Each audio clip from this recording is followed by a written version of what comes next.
Pyramus and Thisbe. Pyramus was the handsomest youth, and Thisbe the fairest maiden in all Babylonia where Semiramis reigned.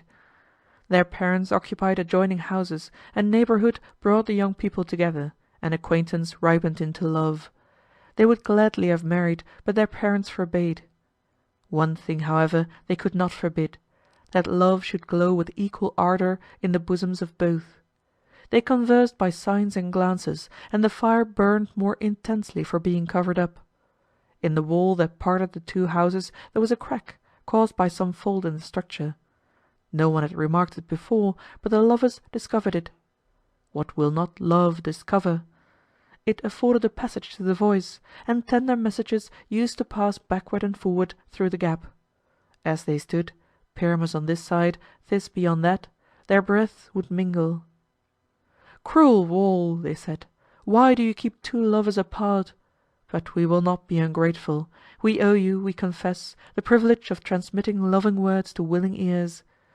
Such words they uttered on different sides of the wall, and when night came and they must say farewell, they pressed their lips upon the wall, she on her side, he on his, as they could come no nearer.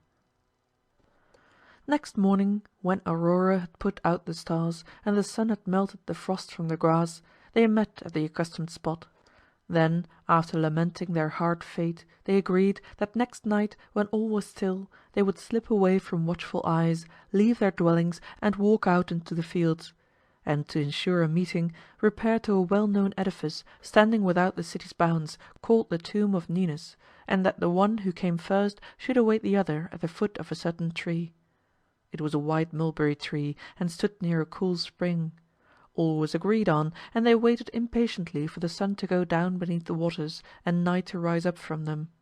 Then cautiously Thisbe stole forth, unobserved by the family, her head covered with a veil, made her way to the monument and sat down under the tree. As she sat alone in the dim light of the evening, she descried a lioness, her jaws reeking with recent slaughter, approaching the fountain to slake her thirst. Thisbe fled at the sight, and sought refuge in the hollow of a rock. As she fled, she dropped her veil. The lioness, after drinking at the spring, turned to retreat to the woods, and, seeing the veil on the ground, tossed and rent it with her bloody mouth. Pyramus, having been delayed, now approached the place of meeting. He saw in the sand the footsteps of the lion, and the colour fled from his cheeks at the sight. Presently he found the veil all rent and bloody. "O hapless girl," said he, "I have been the cause of thy death. Thou, more worthy of life than I, hast fallen the first victim. I will follow. I am the guilty cause, in tempting thee forth to a place of such peril, and not being myself on the spot to guard thee. Come forth, ye lions, from the rocks, and tear this guilty body with your teeth." He took up the veil, carried it with him to the appointed tree, and covered it with kisses and with tears. "My blood also shall stain your texture," said he, and, drawing his sword, plunged it into his heart. The blood spurted from the wound and tinged the white mulberries of the tree all red, and sinking into the earth reached the roots, so that the red colour mounted through the trunk to the fruit. By this time Thisbe, still trembling with fear, yet wishing not to disappoint her lover, stepped cautiously forth, looking anxiously for the youth, eager to tell him the danger she had escaped. When she came to the spot and saw the changed colour of the mulberries, she doubted whether it was the same place. While she hesitated, she saw the form of one struggling in the agonies of death. She started back. A shudder ran through her frame, as a ripple on the face of the still water when a sudden breeze sweeps over it. But as soon as she recognized her lover, she screamed and beat her breast, embracing the lifeless body, pouring tears into its wounds, and imprinting kisses on the cold lips. "O Pyramus!" she cried, "what has done this?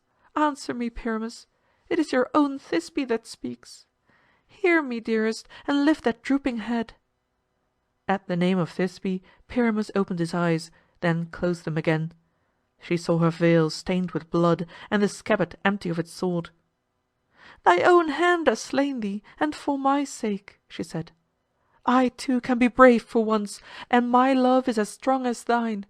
I will follow thee in death, for I have been the cause, and death, which alone could part us, shall not prevent my joining thee. And ye, unhappy parents of us both, deny us not our united request. As love and death have joined us, let one tomb contain us. And thou, tree, retain the marks of slaughter; let thy berries still serve for memorials of our blood." So saying, she plunged the sword into her breast. Her parents ratified her wish; the gods also ratified it. The two bodies were buried in one sepulchre, and the tree ever after brought forth purple berries, as it does to this day.